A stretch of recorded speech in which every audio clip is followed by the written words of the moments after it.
for the Kings' legacy? If the goal is to pass Michael Jordan, which he certainly has not, and by the way, even if he does, it's over a career value, right? Peak value, that ship has sailed. Jordan's peak by every metric, like all the most advanced metrics, higher than LeBron's. And LeBron is not getting better in spite of what people say because he can't play defense, throughout the course of the entire season.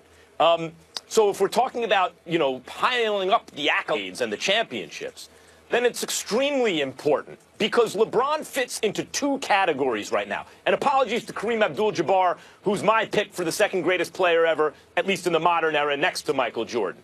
But I don't think Kareem fits into either one of these categories. The first category is overwhelming, physically dominant superstar who contemporary audiences looked at and said, I'll never see something like that again. That was Wilt Chamberlain and Shaquille O'Neal, just about, and then LeBron. Like, there's just nothing you can do to stop that guy.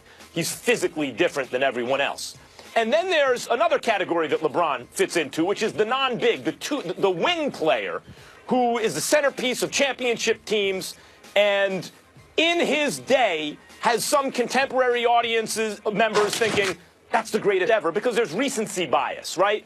Larry Bird, Magic Johnson, Kobe Bryant, LeBron James. He fits in. I think he's at the top of that category right now, in fact. I think he's in the top of that category and the one with Wilt and Shaq.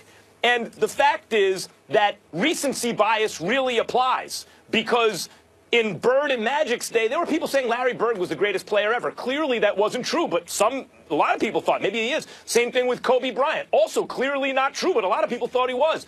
A ton of people thought Wilt Chamberlain was, but he lacked the championships. So, what you do has to transcend the generations in order to retain your place in that debate with Jordan as the GOAT. Otherwise, the stuff starts to fade, and you start being compared, Stephen A., to the career accomplishments of guys like Kareem and Wilt and Bill Russell, who won all the championships, and Magic and Bird in their day. They'll have their acolytes, and, so all of this stuff matters. If you're chasing Jordan, you have to keep piling up the championship appearances, do everything in your power to separate yourself from the rest of the pack. Well, I think the moment has arrived where we have to be fair, even more so to LeBron James in this respect. We're holding on to the past. It's a bit difficult for us to transition to a new era. LeBron James is clearly the greatest of this era. There's no denying that. I believe when all is said and done, he belongs on the Mount Rushmore of basketball. He's just that phenomenal, that great. We can't take anything away from him. Here's what I want everyone to understand that I hold not against LeBron, but for Jordan in favor of LeBron, because I have nothing against LeBron. LeBron did not show up in that finals against Dallas. LeBron and his performance against Boston when he ripped off his shirt and walked off the court for one last time as a Cavalier initially. LeBron in the series against the Spurs the second go-round, even though it really wasn't his fault because D. Wade was hurt, et cetera, et cetera. We look at LeBron. I hold last year against LeBron, and I'll tell you why. As much of a juggernaut as the Golden State Warriors are, whether it was Barkley with Dan Marley and Kevin Johnson, we forget him and how potent he was in Phoenix. Whether it was Seattle with Sean Kemp before he became Sean Klump and Gary Payton the Glove. Whether it was, that one of those teams, or even Portland to a lesser degree, with Drexler and Porter and Kersey, and the list goes on and on. There were times where you could make a legitimate argument that collectively a team may have been better than the Chicago Bulls. But they didn't have MJ. They didn't have MJ. A guy that was an assassin personified, that had that killer instinct, a killer instinct that he came into the league with, that it took LeBron more than a decade to develop. Those are the kind of things that I pay attention to. And so if we're looking at LeBron and we're saying physically as an individual talent, being about 3 inches taller than Jordan, about 40 pounds heavier than Jordan, being able to handle the ball and be that point forward the way that he was in terms of individual skill, well, you might have a point because, again, Michael Jordan was just, he was an incredible defensive player, but he was a scorer that averaged better than 30 8 times in his career, has a career average of over 30, and still managed 5 and 6 in the assistant rebounding category.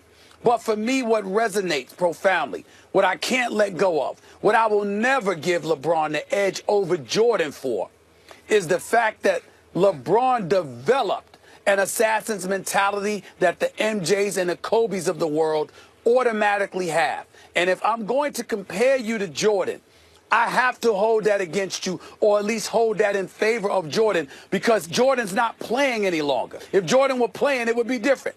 But because Jordan was from a different era, and he didn't play when LeBron played, if we're going to compare him to Jordan, then we have a right to look at the totality of your career, the moments that you didn't show up when Jordan did, the fact that there was never a question that Jordan would show up, that he had the assassin's mentality, and oh, by the way, he played at a time where Max, from a physicality standpoint, he was actually an underdog from the position of getting beat up, Jordan rules being implemented by the bad boy Pistons, the level of physicality that was allowed. LeBron is bigger and stronger than everybody, but also playing in an era where you could get teed up for having bad breath.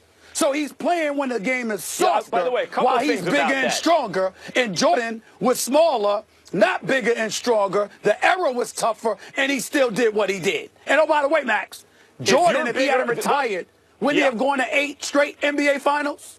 One could argue that. Yeah, of course. We all believe that. Yes. Yeah, listen, no, we all believe that. There are a couple things. One, I don't buy the argument that because LeBron is bigger and stronger, you take credit away. Sometimes I hear you make that comment like LeBron to Harden. LeBron is 6'8", 260. But I mean, just like if you're taller and closer to the hoop, that makes you a better player in the NBA usually. You know, so like that's to LeBron's credit. What I will say is this. The first thing is Michael Jordan, when people talk about the teams he played and he never had to go up against the Warriors, that is true. But you brought up that Sonics team. When the Bulls won 72 games, went 72-10, the previous year, because Jordan came back later in the season, he didn't have his legs, and they lost in the playoffs, the Orlando Magic went to the finals with Shaq and Penny. Right. People thought, oh, my God, here comes the clash of the Titans. Very they won young Shaq and Penny. They won, okay, but they won 60 games that season the Bulls won 72, and they had just come from a finals trip, and Jordan swept them. And then he played a 63-win Sonics team and beat them in 6 games. No one ever took him 7 games in the finals. So there is that. Then you talk about, holding stuff against LeBron. Look, I know what it must seem like to a younger generation. Guys, it's ridiculous. No matter what LeBron does, if he's not perfect, then he's not Jordan. Yeah, Jordan set a standard of near perfection, and it's an incredibly high standard, and just because LeBron's the best you've ever seen does not mean he's the best of all time. In fact, the arguments against Jordan, including, well, he had to learn how to beat the Pistons, are nonsense. The first time that Jordan had another all-star on his team was when Scottie Pippen first became an all-star. He took the Pistons 7 games, and only because Pippen had a migraine and didn't play in Game 7 did they not beat the Pistons in those 7 games, in my opinion. The next year, you could see Pippen's play jumped up, and the statistics all reflect that. He became a prime Pippen. As soon as Jordan had a prime Pippen, in other words, one other truly great player, he never didn't win the finals again in under 7 games. So the idea that, well, Jordan had to learn and struggle very, very early in his career, when, by the way, he was putting up crazy numbers and killing everyone in the playoffs, just didn't have a team around him. Once he hit his stride and they gave him even one other truly great player, it was a wrap for everyone in the league. Karl Malone and John Stockton, Shaquille O'Neal, Hakeem Olajuwon, Drexler. It didn't matter who you weren't getting anything when Jordan was around.